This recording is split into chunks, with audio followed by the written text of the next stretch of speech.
या बातमीपत्राचे प्रमुख प्रायोजक प्लॅटिनम मॉल इंद्रधनु सोलापूर। सोलापुरातील सर्वात प्रतिष्ठित इंद्रधनु सोसायटीचा नवीन भव्य कमर्शियल प्रोजेक्ट आता रेल्वे स्टेशनच्या अगदी शेजारी शहराच्या मध्यवर्ती ठिकाणी।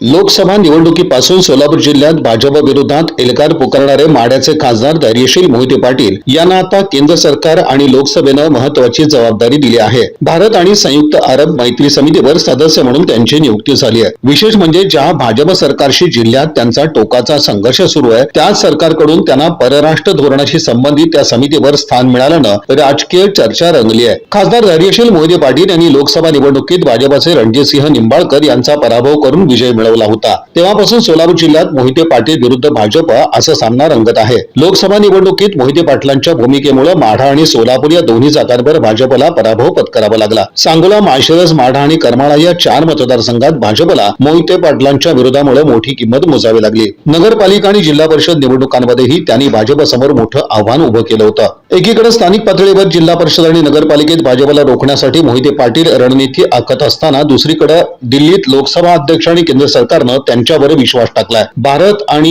युएई या 2 देशांमधील संबंध दृढ करण्याच्या दृष्टीने ही मैत्री समिती अत्यंत महत्वाची मानली जाते। या नियुक्तीमुळे भाजप आणि मोहिते पाटील यांच्यातील दुराभा कमी होत आहे का, किंवा लोकसभेतील कामकाजाच्या निमित्तानं मोहिते पाटलांची ताकद ओळखून भाजपनं ही खेळी केली आहे का, अशा चर्चा आता सुरू होत आहेत।